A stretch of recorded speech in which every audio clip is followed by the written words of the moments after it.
Buenos días, compañeros y profesor.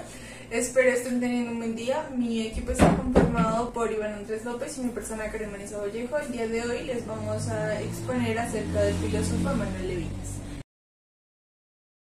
Bueno, vamos a comenzar con una introducción en donde en esta vamos a hablar una parte de su biografía, su filosofía, en fin, diferentes rasgos en general. Me parece comenzar con su origen. El nacimiento de Manuel, que fue un filósofo lituano-judío, fue el 12 de enero de 1905 en la ciudad de Kaunas, Lituania. Vamos a comenzar con la parte de su familia paterna. En esta encontramos que sus padres fueron Hegel Levinas y Deborah Hurwitz. Estos eran judíos tradicionalistas, practicantes. Su padre era dueño de una papelería y una librería. Trató de dar la mejor educación a sus hijos. Sus hermanos fueron Boris Fadek, que nació en 1909, y Animadav, que nació en 1913. Ahora, pasando a su familia conyugal, tenemos que Raisa Levi fue su esposa y Michael Levinas su hijo. Tenemos como un dato curioso de la parte de su hija, que esta nace en 1945 y muere unos meses recién nacida. Su nombre fue Andrei Elian. Pasando al tema de la familia, tenemos que durante la guerra de 1914 la familia fue empujada a huir en el Imperio Ruso hacia Jerkov, en la región que hoy le pertenece a Ucrania, donde permanecieron hasta el año 1920. Ahora vamos a centrarnos en lo que fue Manuel Levinas como individuo y hablaremos del camino por su vida. Bueno, vamos a comenzar con unos problemas que tuvo este filósofo a lo largo de su vida. Tenemos en cuenta el primer aspecto, en donde nos dice que Levinas obtuvo su nacionalidad francesa en 1913 y esto le salvará la vida tiempo después.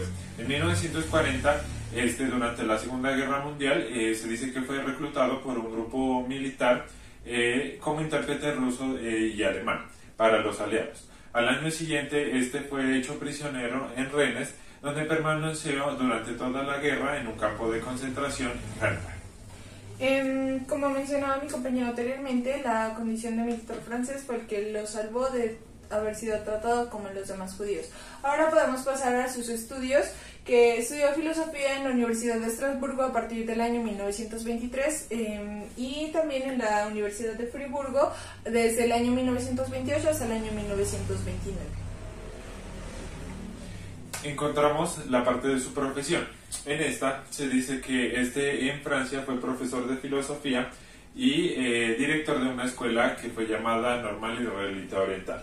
Pasamos a un dato curioso, que fue que obtuvo una cátedra de filosofía en el año 1964, la cual ocupó en la Universidad de Poitiers y luego la dejó para ir a trabajar en la Universidad de Nanterre en 1967.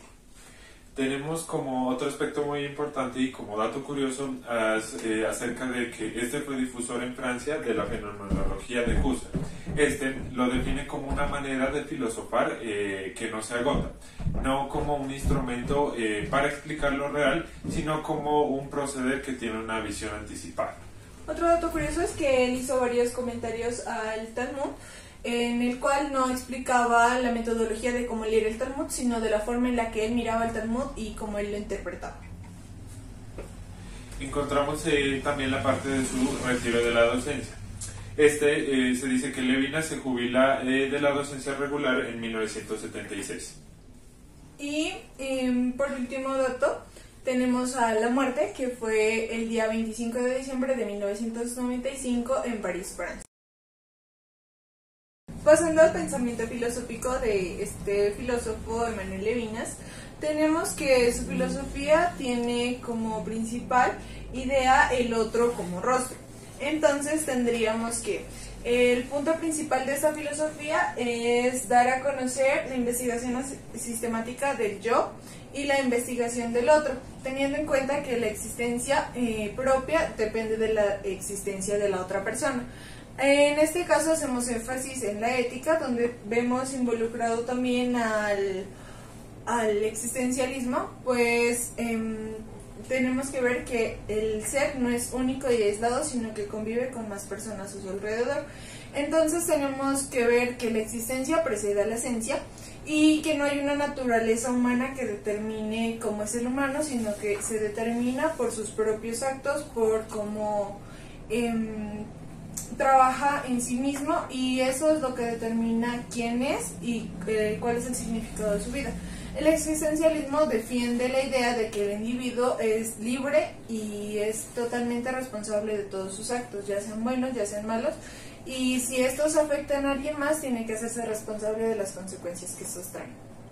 Bueno, como primer aspecto tenemos el yo, que se constituye a partir de la vida interior, el cual se llama psiquismo. Esta palabra tiene dos significados. La primera sería pensamiento y la segunda alma. En este se toma en cuenta las dimensiones de temporalidad y trascendencia como perspectiva diacrónica y de alteridad. En otras palabras, hacia otro y descartando el hecho de que un sujeto permanece aislado y único. Esta idea proporciona que el otro responde a aquello que no soy yo, aquello que es interior y en mí, y gracias a lo cual soy yo quien soy. Es decir, el otro no me constituye, lo cual se niega la presencia de otro, el cual niego mi existencia. Teniendo esto en cuenta, también tenemos otro aspecto que dice que el pensamiento filosófico normal, por así decirlo, es única y exclusivamente ontología y se basa en el pensamiento del ser, de lo mismo, y con lo consiguiente excluye al otro de todo. Entonces, lo que Levinas trata de hacer es sacar esa parte ontológica de lado para hacer énfasis en la ética, haciendo que tengamos en cuenta al otro y los pensamientos y sentimientos que se tiene para así tener mejores ideas. Bueno, como tercer aspecto tenemos la parte de que Levinas nos dice que el principio deriva de su ética, lo cual se encuentra con el otro. En este caso, el encuentro cara a cara se dice que es la relación inevitable en la que se encuentra la distancia de la otra persona al lograr sentirse y tener un efecto. En este caso, se puede referir como un principio el cual se lo experimenta con el encuentro del otro, en el cual el tiempo no nos va a representar una caducidad para la persona, sino como una fase dinámica en la cual la relación con el otro tiene objetivos de trascendencia y también se pueden adoptar giros y alteraciones de ritmo. Como otro aspecto tenemos que Levinas nos muestra que necesitamos de otra persona para nosotros existir y para que nuestra existencia adquiera sentido. Entonces tenemos que, al existir otra persona y nosotros comunicarnos con esa persona, es a través de esa persona que nos afirmamos y construimos nosotros interiormente, conociendo su situación, colocándonos en sus zapatos, por así decirlo, y teniendo diferentes puntos de vista con otras perspectivas, lo cual nos lleva a tener más ideas y nos hace mejores personas, porque también nos permite adquirir más conocimiento y mejores sentimientos de mutualidad. Bueno, como quinto aspecto y no menos importante encontramos la parte y una frase que nos dice: la idea de lo infinito supone la separación del mismo, o sea, del yo, en este caso con respecto al otro.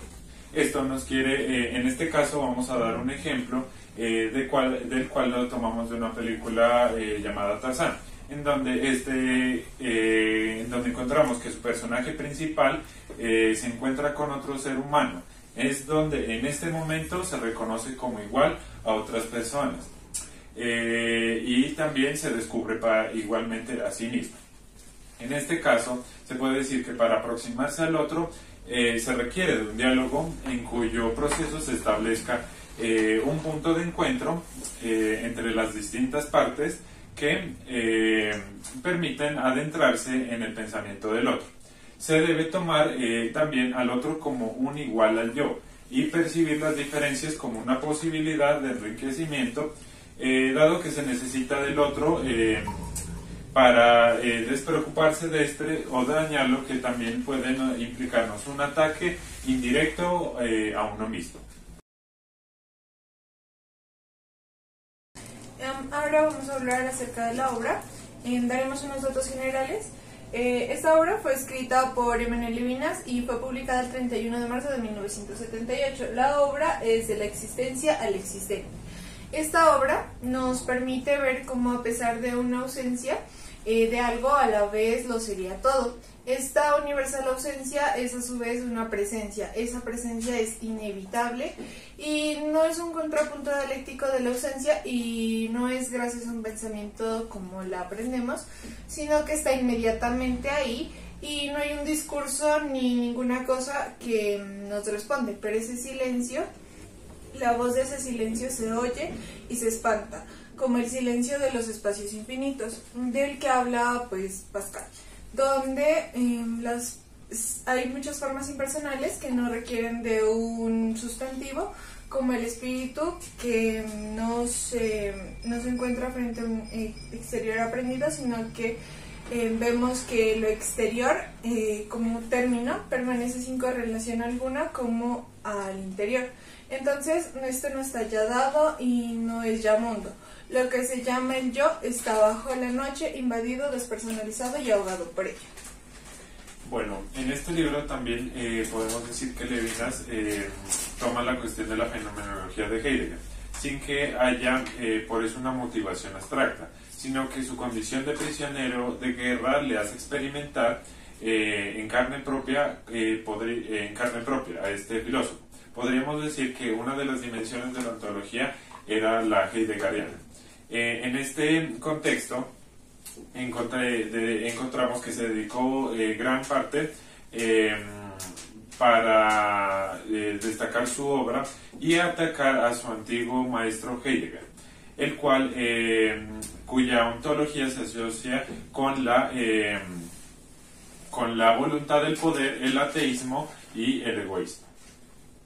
También encontramos que de aquella experiencia de guerra y de un caso hipotético de un intercambio de epistolar con Gramsci, Levinas concluye que lo existente, que da sentido a los entes en el mundo, produce una impersonalidad árida, neutra y sutil, que solo podría ser como momento ético de respeto a la alteridad. El objetivo en general de este libro está guiado por la fórmula platónica que coloca el bien más allá del ser. En este caso, es decir, que intenta describir la posición en el ser, exponer cómo surge una existencia en el seno de la existencia o ser como impersonal. En la parte de la segunda edición de este libro, que se dio en 1984, Levinas insiste que es esencial comprender que el ser impersonal destaca la inhumana neutralidad del ser, y esto afirma que gracias a esto se supera en el surgimiento de un existente. Ahora vamos a pasar a hablar acerca de una frase que define mucho lo que acabamos de exponer, que dice: por lo que define al ser humano, no es el saber, sino más bien el amor hacia los demás. Como comentábamos anteriormente, Levinas trataba de guiarse más por la ética y de cómo somos nosotros con el otro, y que el otro nos permite existir a nosotros mismos, lo cual nos lleva a que cada persona tiene que preocuparse tanto por uno como por el otro, y así darle sentido a nuestra existencia. Este también se puede decir que daba gran significado a la parte, según la frase, que no solo concentrarse en las demás personas de modo impersonal, sino como asociarlas a un grupo y no dejarlas separadas. En este caso sería lo que decía mi compañera: brindar amor hacia los demás, demostrando un afecto interno. A continuación, también encontramos las tres preguntas que abarcamos a lo largo de esta temática. La primera sería: ¿por qué se dice que la filosofía de Levinas se basa en la ética del otro? Como segunda pregunta encontramos: ¿por qué Levinas critica el pensamiento de Heidegger? Y como tercera pregunta encontramos: ¿cuál es el punto principal del pensamiento de Levinas? Y con esto concluiríamos nuestra exposición. Les agradecemos por su atención y espero les haya servido mucho para su conocimiento propio y pues en general. Muchas gracias. Sí, muchas gracias.